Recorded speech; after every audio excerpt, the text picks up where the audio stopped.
میری سمجھ کے مطابق یہ ہوا ہے کہ ابھی جو ہے رابطے ہوئے ہیں، وہ ابتدائی رابطے ہوئے ہیں، اور جیسا کہ آپ کو پتہ ہے کہ جب جنگ اپنے عروج پہ ہو، یعنی جو جنگ لڑی جا رہی ہو، تو اس وقت بھی جو متحارب قوتیں ہوتی ہیں یا متحارب قومیں ہوتی ہیں وہ ایک دوسرے کے ساتھ رابطے کرتی ہیں، اور ہندوستان اور پاکستان کے درمیان بھی ماضی میں ہوتے رہے ہیں، اس لیے ہوتے رہے ہیں کہ کسی وجہ سے، کوئی غلط اندازے کی وجہ سے، کوئی غلط فہمی کی وجہ سے جو ہے کوئی جنگ ایک دم بھڑک نہ اٹھے اور پھر جو ہے اس کے اوپر آپ قابو نہ پا سکیں۔ تو ایک تو یہ ہے، تو اس وجہ سے جو، کیونکہ آپ کو پتہ ہے کہ کشمیر کی وجہ سے ہندوستان اور پاکستان کے رابطے منقطع ہو چکے تھے، ایک شدید تناؤ کا ماحول تھا، اور لائن آف کنٹرول کے اوپر جو تقریباً 15 لاکھ کے قریب لوگ ہیں آر پار جو ہے وہ برے طریقے سے متاثر ہو رہے تھے، تو ان کی جانیں بچانے کے لیے، اور اس کے علاوہ یہ ہے کہ بالخصوص آزاد کشمیر میں بہت شہادتیں ہو رہی تھیں ہندوستان کے جارحانہ فائر کی وجہ سے، اور ابتدا بھی ہندوستان نے کی، اس سلسلے کی ہندوستان نے یہ پیشکش کی جناب کہ کم از کم جو ہے لائن آف کنٹرول کے اوپر ہم کوئی صورتحال کو سنبھالنے کی کوشش کرتے ہیں۔ ٹھیک، تو میں نہیں سمجھتا کہ ہمارے ہاں کوئی کسی قسم کے مذاکرات کا سلسلہ شروع ہو گیا ہے اور اس میں کوئی ایجنڈا ترتیب دیا گیا ہے، تاہم جو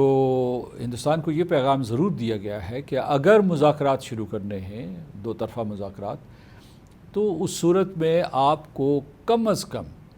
جو ہے وہ 5 اگست 2019 کی صورتحال کو بحال کرنا ہوگا۔ یعنی مطلب اس میں بحال کرنے کا کیا مطلب ہے کہ اس سے پہلے جو یہ ریاست تھی، کم از کم ہندوستان کی تمام جو قانونی حربوں کے یا آئینی حربوں کے باوجود، یا اس کی جو وہ دہشت گردی کے باوجود، اس کو ساری دنیا جو ہے متنازع علاقہ سمجھتی تھی۔ اب ہندوستان نے جو ہے اپنے ساتھ ضم کرنے کے لیے کئی اقدامات کیے ہیں، ختم کر دیا، 370 کیا ہے، اور کئی نئے آرٹیکل اپنے آئین میں شامل کر دیے ہیں۔ ٹھیک، تو اس کے لیے یہ ہے کہ، اور دوسرے یہ کہ جو وہاں ایک قسم کے یہ جو ہندو ہیں پورے کے پورے ہندوستان سے، کو تقریباً 30 سے 40 لاکھ کے قریب، ان کو لا کے 7-8 مہینوں میں آباد کیا گیا ہے۔ تو جو کم از کم شرائط یہ ہیں کہ اس کے متنازع سٹیٹس کو بحال کیا جائے، اور دوسرے یہ ہے کہ یہ جو ایک قسم کی یلغار ہے ہندوستان کے اوپر جو باہر سے لوگوں کی، اور ان کو بسانے کے لیے جو ایک بہت جامع منصوبے بنائے جا رہے ہیں، ان کو ختم کیا جائے۔ ٹھیک، اور سر دوسرا جو اس پہ ایک کنفیوژن یہ بھی لوگوں کو ہے، بعض جو نیگیٹو ظاہر ہے پروپیگنڈا بھی اپنی جگہ ایگزسٹ کرتا ہے، اس میں آزاد کشمیر کے بھی بعض لوگ انوالو ہوتے ہیں، باہر سے بھی، وہ یہ کہہ رہے ہیں کہ کوئی سیٹلمنٹ ایسی انڈر دی ٹیبل انڈیا کے ساتھ شاید ہو رہی ہے کہ وہ والا کشمیر آپ رکھ لیں، یہ اس میں کوئی حقیقت ہے یا ایسی کوئی چیز آپ سمجھتے ہیں بینگ اے ڈپلومیٹ کہ ایسا کوئی پاسبلٹی ہے؟ آپ سر ساری چیزوں کو بڑا گہرائی سے جانتے ہیں۔ دیکھیے، آپ کو تاریخ کی طرف لوٹنا ہوگا، اور یہ ہے کہ آپ 50 کی دہائی میں لے جائیں، 60 کی دہائی میں گزشتہ صدی کی، یا اس کے بعد جو ہے پھر جو ہے جو دو طرفہ معاہدے ہوئے، کبھی شملہ معاہدہ ہوا یا لاہور اکارڈ ہوا، ان سب معاہدوں کے درمیان جو بھی گفتگو ہوئی تو اس میں یہ بات بھی زیر بحث آئی کہ جو ہے کشمیر کی جو تقسیم ہے کسی طریقے سے اسے قبول کر لیا جائے، لیکن نہ پاکستان مانا، نہ جموں کشمیر کے لوگ مانے ہیں، جس وجہ سے یہ مسئلہ آج تک چل رہا ہے، یعنی وہ تقسیم کشمیر کے ایجنڈے کی توثیق کرنے کے لیے تیار نہیں ہیں۔ دوسرے یہ ہے کہ ماضی میں کئی کوششیں کی گئی مسئلہ کشمیر کو حل کرنے کے لیے، دو طرفہ مذاکرات کی میں بات کر رہا ہوں، وہ لیاقت علی نہرو جو مذاکرات تھے، یا اس کے بعد جو ہے جو ایوب نہرو مذاکرات تھے، سورن سنگھ بھٹو مذاکرات تھے، یا جو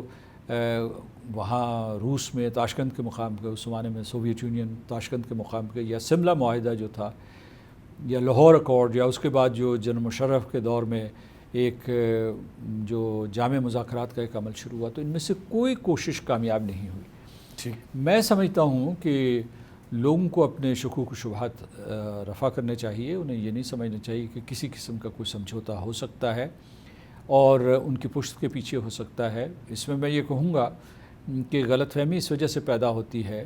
کہ وہ کشمیریوں کو بھی اعتماد میں لے لیا جائے، یعنی نہ صرف آزاد کشمیر کے لوگ جو پاکستان میں پاکستان کی حکومت یا حکام سے بہت آسانی سے مل سکتے ہیں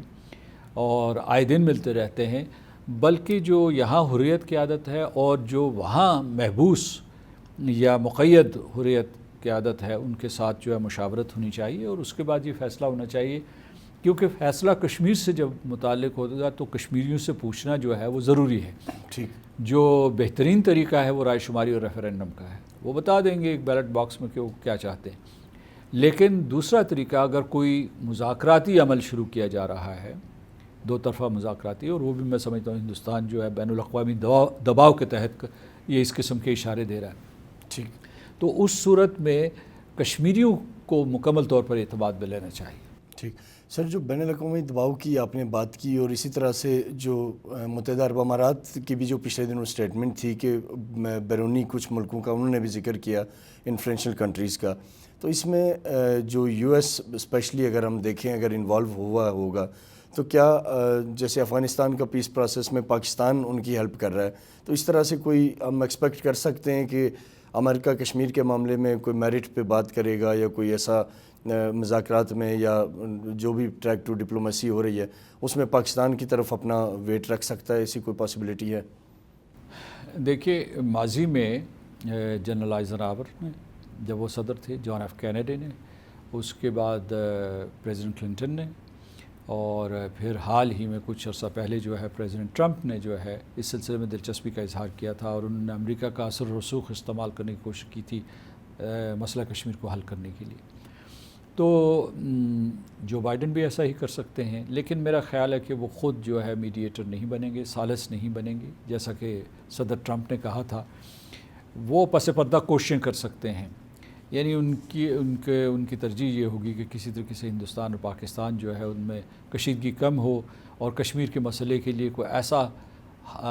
ایسی کوشش کریں جس سے تمام فریق جو ہیں کشمیری, پاکستان اور ہندوستان جو ہے وہ مطمئن ہوں.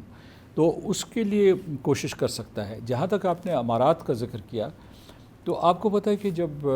5 اگست 2019 کے واقعات رونما ہوئے اور ہندوستان نے کھل کر اپنی جارحیت کا مظاہرہ کیا مقبوضہ جموں و کشمیر میں, تو اس وقت جو ہے آرگنائزیشن آف اسلامک کوآپریشن جو ہے اس نے تو ہمارے حق میں ڈٹ کر بیان دیا. ٹھیک ہے جی. دوسرا جو ہے کہ اس میں ظاہر امارات بھی شامل ہیں, سعودی عرب بھی ہے, اور ترکی اور ملیشیا نے بلکہ جنرل اسمبلی میں تقاریر کی, اور ایران نے بھی, ایران کے جو رہبر ہیں علی خامنہئی جو ہیں, انہوں نے بڑا مضبوط بیان دیا, اور اس کے بعد جو ہے ان کا دفتر خارجہ بیانات دیتا رہا ہے. لیکن آپ کو یاد ہوگا کہ اس سے سعودی عرب اور امارات خاموش تھے, تو یہاں سب لوگ یہ کہہ رہے تھے, شکوہ شکایت کر رہے تھے. ٹھیک. مودی کو شاید انہی دنوں کوئی وزٹ بھی تھا اور ان کا دورہ بھی تھا. اس کے بعد جو ہے سعودی عرب نے اس کے بعد بھی جو ہے اور امارات نے بھاری سرمایہ کاری وہاں کی ہندوستان کے اندر. تو اس وجہ سے جو ہے غلط فہمیاں پیدا ہو رہی تھی. گزشتہ نومبر جب ہم نیامی میں اسلامی وزرائے خارجہ کے اجلاس میں گئے, تو وہاں سعودی عرب کے جو وزیر خارجہ ہیں فرحان بن فیصل, انہوں نے بڑا مضبوط بیان دیا, اور انہوں نے یہ کہا کہ جنوبی ایشیا میں کشمیر کا مسئلہ حل کیے بغیر امن و سلامتی ممکن نہیں ہے. امارات جو ہے ان کی چونکہ ان کے ساتھ اچھے تعلقات ہیں ہندوستان کے, اور ہمارے بھی جو ہے سعودی عرب اور امارات کے ساتھ بہت اچھے تعلقات ہیں, تو لہٰذا انہوں نے سہولت کار کے طور پر جو ہے ایک مصلح کا کردار ادا کرنے کی کوشش کی ہے, تاکہ یہ جو ہے یہ اس کشیدگی کو گھٹایا جا سکے. تو ایک طرف تو ہم ان کے شکر گزار ہیں, لیکن ہم یہ کہتے ہیں کہ سعودی عرب کو اور امارات کو, نریندر مودی کو اور دلی میں بیٹھی گورنمنٹ کو یہ پیغام دینا چاہیے کہ کشمیریوں کو مارنا ختم کرو, اور یہ جو باہر سے لا کے ہندو آباد کر رہے ہیں, اور جو مسلمانوں کے اوپر جو ظلم ڈھائے جا رہے ہیں وادی کشمیر میں اور جموں میں, ان کو ختم کیا جائے. تو مطلب یہ ہے کہ ان کے ہندوستان میں اثر و رسوخ کو ہم اس طریقے سے استعمال کر سکتے ہیں. ٹھیک سر, یہاں ایک چھوٹا سا بریک لیں گے. بریک کے بعد جب ہم واپس آئیں گے ناظرین, ہم سردار مسعود خان صاحب سے جانیں گے کہ جو افغانستان سے ناٹو فورسز کا انخلا ہو رہا ہے, کیا پاکستان کے اس رول میں جو پاکستان نے افغان امن پروسیس کے لیے دیا ہے, اس سے امریکہ کو یا جو دیگر پاورز ہیں ان سے یہ بات کی جا سکتی ہے کہ وہ کشمیر کے معاملے میں ہماری کوئی مدد کریں؟ کیا یہ دونوں چیزیں لنکڈ ہیں, ان کا کوئی آپس میں تعلق بنتا ہے, کوئی ایسی پاسبلٹی ہو سکتی ہے یا نہیں؟ کیونکہ ہمارے ہاں کئی ایسے دانشور ہیں جو یہ کہتے ہیں کہ, اور اکثر کہتے رہے, ماضی میں بھی کہتے رہے ہیں کہ سری نگر کی آزادی افغانستان میں جو نیٹو کے ساتھ یا جو امریکہ کے ساتھ معاملات انہیں اس میں کہیں نہ کہیں جڑی ہوئی ہے، لیکن اس میں کتنی حقیقت ہے یہ ہم پریزیڈنٹ صاحب سے جانتے ہیں۔ ایک شارٹ سے بریک کے بعد واپس آتے ہیں، ہمارے ساتھ رہیے گا۔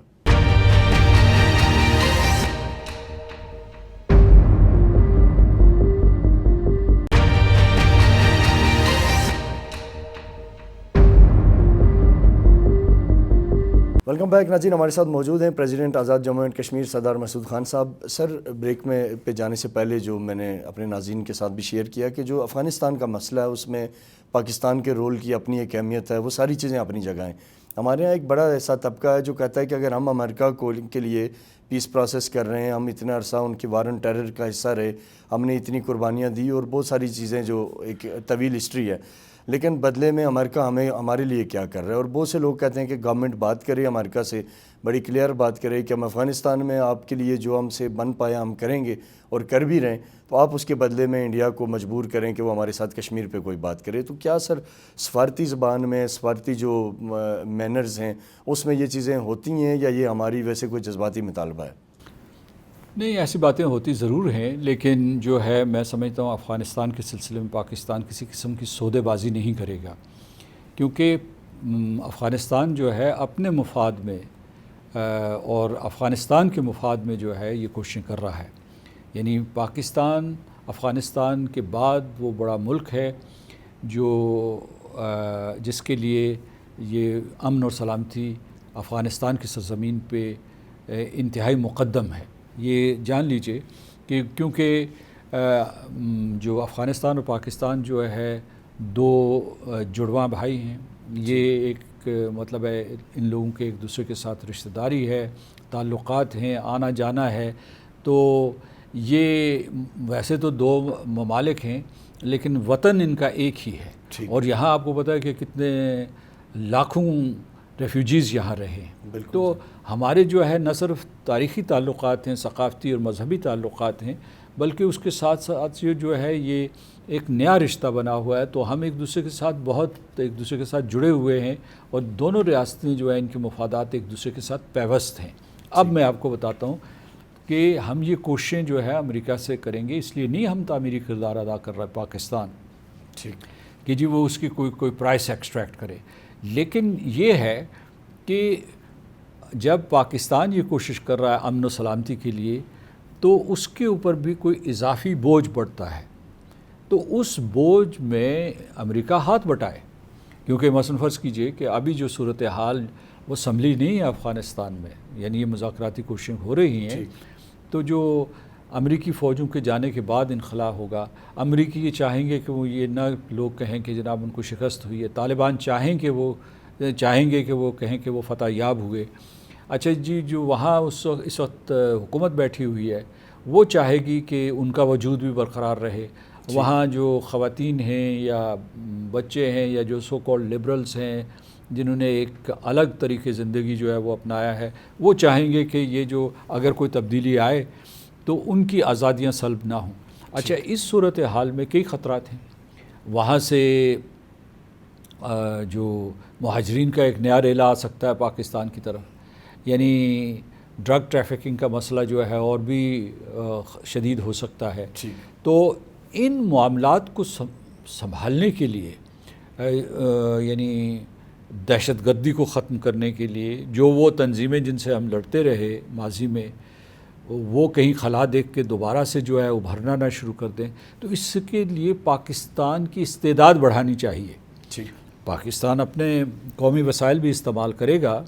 لیکن جو بین الاقوامی برادری ہے، جو نیٹو کے ممالک ہیں، جو رکن ممالک ہیں یا امریکہ ہیں، ان کو پاکستان کا ہاتھ بٹانا چاہیے، کیونکہ اگر پاکستان کا ہاتھ نہیں بٹائیں گے تو اس سے یہ ہے کہ وہ جو منصوبہ بندی کر رہے ہیں وہ ممکن ہے ناکام ہو جائے، کیونکہ واشنگٹن بھی یہ مانتا ہے اور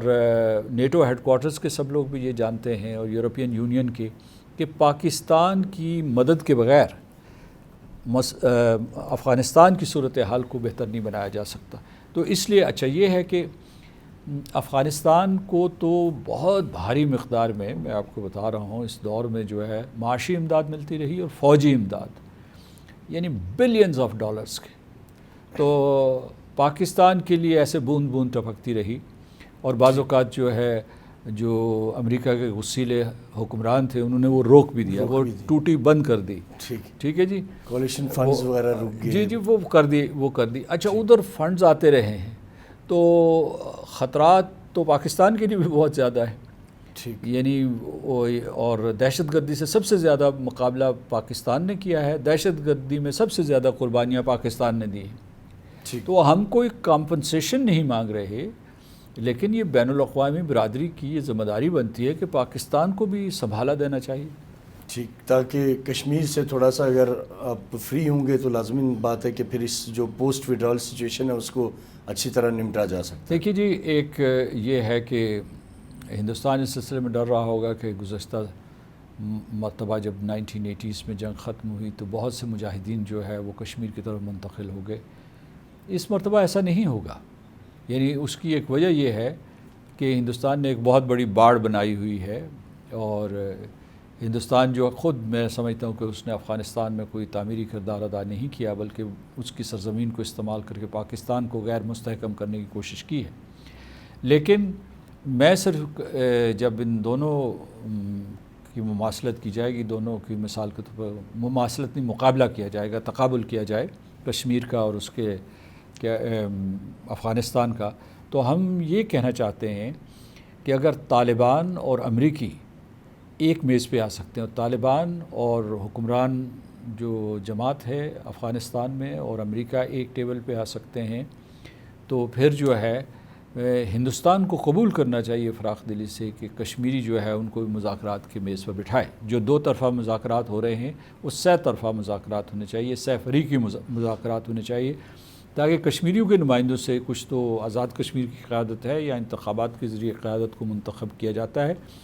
لیکن دوسری طرف وہاں سے جو ہے حریت کے قائدین کو شامل کیا جائے، ان کو باقاعدہ ایک اینٹی کے طور پر مانا جائے، کیونکہ وہ جو ہے حریت کے قائدین جو ہے پچھلی 2 دہائیوں سے اس سیاسی سرگرمی میں برسر پیکار ہیں سر. تو یہ اس میں جو ہے ایک قسم کا جو ہے ہم کہہ سکتے ہیں کہ افغانستان سے ہم نے یہ سبق سیکھا ہے کہ کسی ملک کے لوگوں کو دبانے سے یا ان کو جنگی ذرائع سے مغلوب نہیں کیا جا سکتا. آپ کو جو ہے ان کے لیے کسی نہ کسی طریقے سے کوئی سیاسی سپیس پیدا کرنی پڑتی ہے. کشمیریوں کے لیے بھی سیاسی سپیس پیدا کی جائے. ٹھیک سر، ابھی اشرف سرائی صاحب پچھلے دنوں وفات پا گئے، ہندوستان کی قید میں تھے وہ، اور اس پہ آپ کا بھی ٹویٹس بھی آئے اور باقی ڈفرینٹ ایشوز پہ آپ عموماً اس پہ ٹویٹ کرتے رہتے ہیں، بین الاقوامی میڈیا سے بات کرتے رہتے ہیں. اس وقت جو مقبوضہ کشمیر کی جو ہیومن رائٹس سچویشن ہے اس کو آپ کیسے دیکھ رہے ہیں، اور بینگ اے پریزیڈنٹ AJ کے آپ دنیا سے کیا مطالبہ کر رہے ہیں، کیا اپیل کر رہے ہیں کہ اس وقت امیڈیٹلی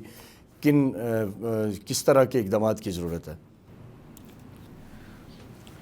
دیکھیے، ایک اشرف صحرائی صاحب ایک بہت قداور شخصیت تھے، اور خدا تعالیٰ ان کو جوار رحمت میں جگہ دے، اور کشمیریوں کے محبوب قائد تھے، محبوب رہنما تھے. اور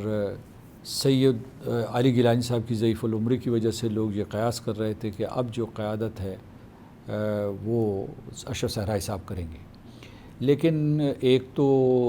کچھ عرصہ پہلے جو ہے ان کا بیٹا شہید ہوا. ایک یہ جو ہندوستان کے مقابلے ہوتے ہیں، جو انکاؤنٹرز جو ہوتے ہیں،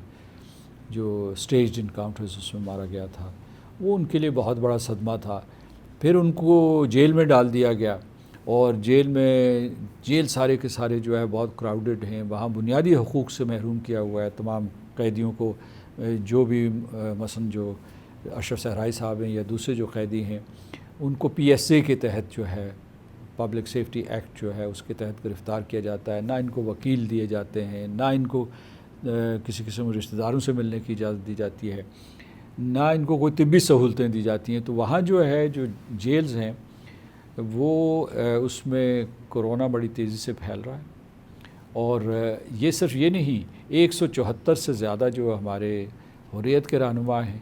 اور اس کے علاوہ جو تہاڑ جیل میں ہے اس وقت، جو 3 جو وہاں ہمارے قائدین ہیں ان کو کرونا ہو چکا ہے.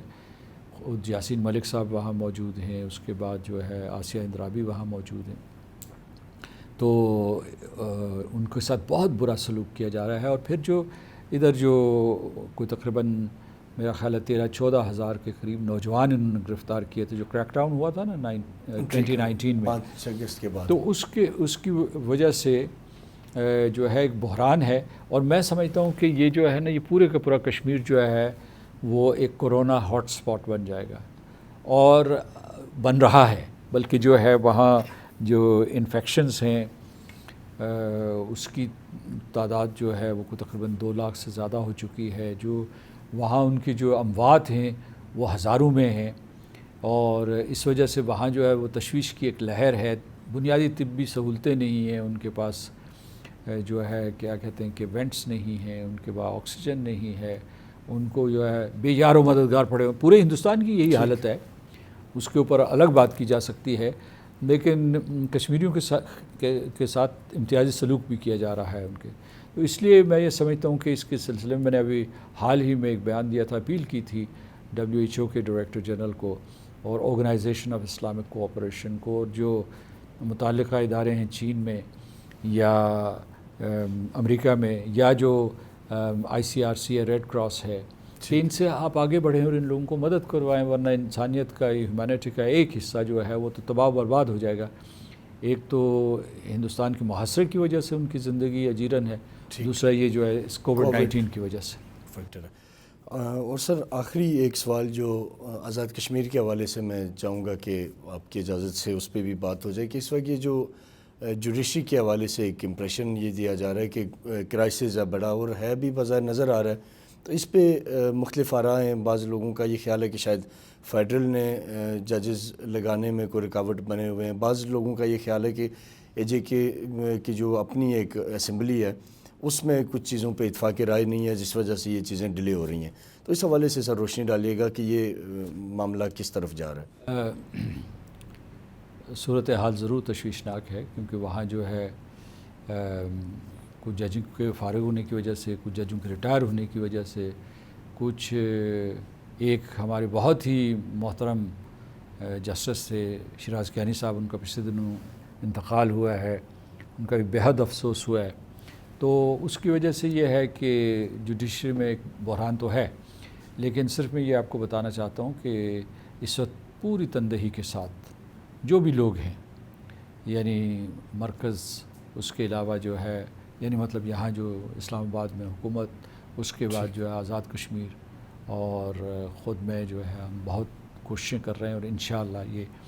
جو جوڈیشری کا بحران ہے بہت جلد حل ہو جائے گا, اسے ہم ختم کر دیں گے. بہت شکریہ سر آپ کی قیمتی وقت کا. ناظرین ہمارے ساتھ موجود تھے president Azad Jammu and Kashmir سردار مسعود خان صاحب, جن سے ہم نے بڑی تفصیلی بات کی, اور میں سمجھتا ہوں کہ وہ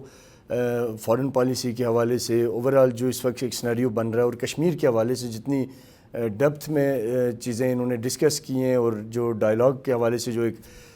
کنسپریسی بھی کریٹ کرنے کی مختلف جگہوں پہ کوششیں کی جا رہی ہیں کہ اس میں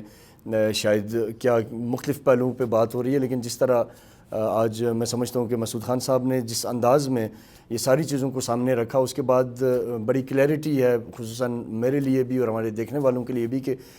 پاکستان کی طرف سے کشمیر پہ کمپرومائز کا کوئی آپشن نہ تو کبھی پہلے ایکسیپٹیبل تھا پاکستان کے لیے, اور نہ کبھی فیوچر میں ہوگا. لیکن ظاہر ہے انٹرنیشنل حالات اور بدلتے واقعات کے ساتھ ہمیں اپنی اسٹریٹجی کو بہتر کرنے کی ضرورت ہے, اور یہ ہمیشہ سے رہے گی. لیکن جو اس وقت کا ایک بڑی ضرورت ہے, جس طرف پریزیڈنٹ صاحب نے اشارہ کیا, کہ جو مقبوضہ کشمیر کے حالات ہیں اور مقبوضہ کشمیر کے لوگوں کے ساتھ جو بھارتی رویہ ہے, جو مظالم ہیں, اور کووڈ کی سچویشن میں جو ان کے لیے مسائل میں مزید اضافہ ہوتا جا رہا ہے, اس سے دنیا اپنا کردار ادا کرے, اور کشمیریوں کو ریلیف دینے میں دنیا کو فرنٹ لائن پہ آنا ہوگا. اپنے میزبان ڈاکٹر عرفان کو اجازت دیں, آپ کے فیڈ بیک کا انتظار رہے گا. اگلے ہفتے پھر ملاقات ہوتی ہے, تب تک کے لیے اللہ حافظ. پاکستان پائندہ باد.